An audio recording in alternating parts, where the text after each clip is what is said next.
So Deshaun Watson is officially out for the rest of the season, and losing your starting quarterback typically means that your team's season is doomed, but it doesn't necessarily feel that way in Cleveland. Now, I will say Watson has looked slightly better than he did in the back end of the 2022 season, but his play on the field surely doesn't look worth that $230 million fully guaranteed contract. It really does feel like the Deshaun Watson trade just keeps getting worse and worse every single day, and as a Baker Mayfield fan, I'm not necessarily, enjoying it, but it surely does feel like karma for the Browns giving up literally everything to trade for him from the Texans back in 2022. On top of that, not only did they trade 3 first-round picks to get Watson, but Cleveland then turned around and gave him a 5-year, $230 million deal that was fully guaranteed, the most guaranteed money in NFL history. And yes, of course, all of that was going on as he was facing over 20 sexual assault allegations. Cleveland legitimately gave him the bag before they even knew how long he was going to be suspended for. Spoiler alert, he's only played in 12 games over the past 2 seasons because of the suspension and now because of his injury. I know that Watson was that dude in Houston, but trading for a dude undergoing a bunch of sexual assault allegations doesn't really strike me as a bright idea. That's just one of those things that bad organizations do, and the Browns are one of those. Which is kind of a shame because it really felt like the Cleveland Browns were starting to become like a fan favorite just because they were so bad for so long.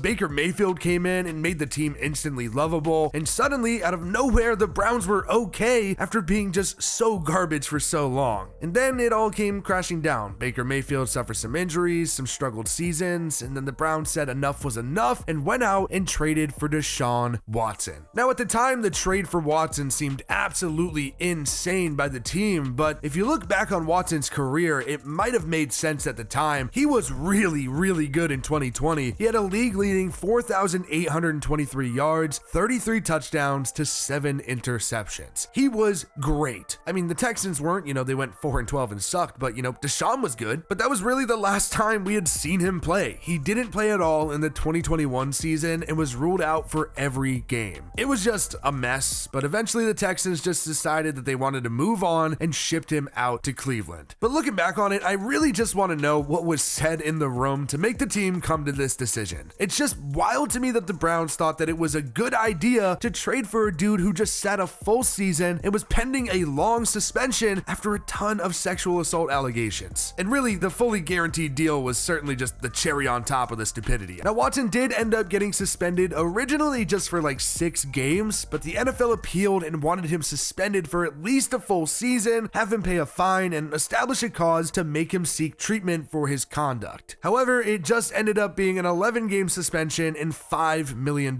fine. By the time Watson finally got to start in Cleveland, it had been so long since he was actually on the field in a real game. It had been all of 2021 and then 11 games of the 2022 season, and it definitely added up. He was very rusty to end last season, and honestly, that's not really that surprising. It definitely wasn't good, but it's not like it was some shocking thing that he couldn't turn around. Now, though, I'm not really too sure about that. Deshaun Watson's stats from last season and this season are eerily similar. To end last season, Watson played in 6 games and passed for 1,102 yards, scored 8 total touchdowns, and had 5 turnovers. Before injury this season, he played in 6 games, he passed for 1,115 yards, had 8 total touchdowns, and 6 turnovers. Almost an identical stat line. Now, the completion percentage has improved from 58.2% to 61.4%, but the big difference is probably his record. In 2022, he went 3-3, and then this season, he's gone 5-1, and the Browns have actually been winning games, but it's probably been in spite of him more than anything else. The Cleveland Browns defense is truly insane and may just be able to carry this team all the way to the playoffs, but don't get this twisted, the AFC North is still no joke. I mean, maybe it's a bit more relaxed with the Joe Burrow injury and him being out for the season, but you still got to get to the Ravens, and even though they just beat them, the Steelers are also 6-4. Now, when it comes to the AFC North, I still got to say that I think it's the Ravens division at this point. They just feel like the team's churning, but the Browns are definitely still in the race. The Ravens aren't a perfect team, so if they slip up, there's definitely a chance for Cleveland to come back and bump up in the division standings, but the sad thing is, I don't believe that that's going to happen because their quarterback situation is just absolutely atrocious now. now. Like, it is not good. If the Browns want literally any chance of getting into the playoffs, they're going to have to keep winning games. And that'll probably come with either Dorian Thompson-Robinson behind center or PJ Walker. Neither of which are like, the best names to have as your starting quarterback going down the stretch. But DTR got his second start against the Steelers this past Sunday, and I will say neither of his starts have been very pretty. The Browns did beat the Steelers this week, but DTR didn't have a breakout game by any means. He went 24-43 for 165 yards and an interception. No,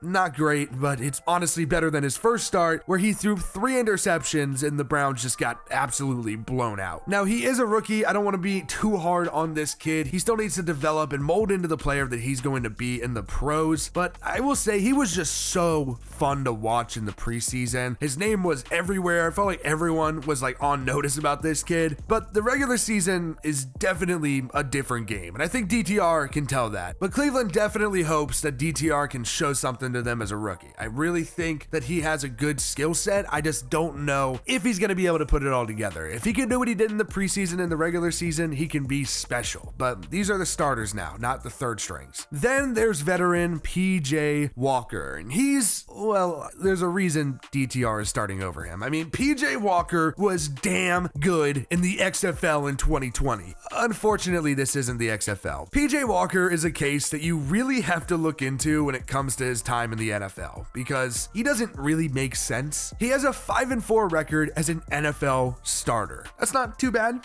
He's got a winning record. That's a dub. Well, in his NFL career, he has 6 total touchdowns and 18 turnovers. 18. He's not particularly safe with the ball, and he's not particularly, that good. So it makes sense that they're giving DTR the shot to play, but I really do think that if DTR can't, really put it together and like help this team win, that they're screwed at quarterback, because DTR is really their last hope at like actually having a quarterback that can help this team win games, and he hasn't looked great so far. But again, like I said earlier, he's a rookie, gotta give him a little bit of time. But even though Deshaun Watson wasn't really playing that well before the injury, he still gave this team a better chance of winning than these guys. It's really not a pretty situation, and really the Browns are just completely screwed at quarterback right now. And it's kind of funny because, they traded Josh Dobbs for a pick swap back in August to the Cardinals, and now Dobbs is literally one of the biggest stories in sports and helping lead the way for the Vikings playoff push after Kirk Cousins suffered that Achilles injury. So I guess it worked out for Josh Dobbs, but not the Browns. On the bright side, there is some good news in Cleveland, and that's that the Browns defense is really, really good. And honestly, they even have some good weapons on offense. But to be honest, I really do think that it's just going to be a long end of the season. I think the quarterback situation is bleak. I just don't think either of these quarterbacks are going to be able to uplift this team enough to actually be that competitive with the top dogs in the conference. Even if they do squeeze into the playoffs, I don't see them doing anything special. I think the Ravens are a team that are going to be very dangerous come postseason time. I think it's their division to win at this point. But I don't know, it really is kind of a full circle moment, because the Browns were a team that for a bit there I found myself rooting for. They had Baker Mayfield and they actually won a playoff game, and it was so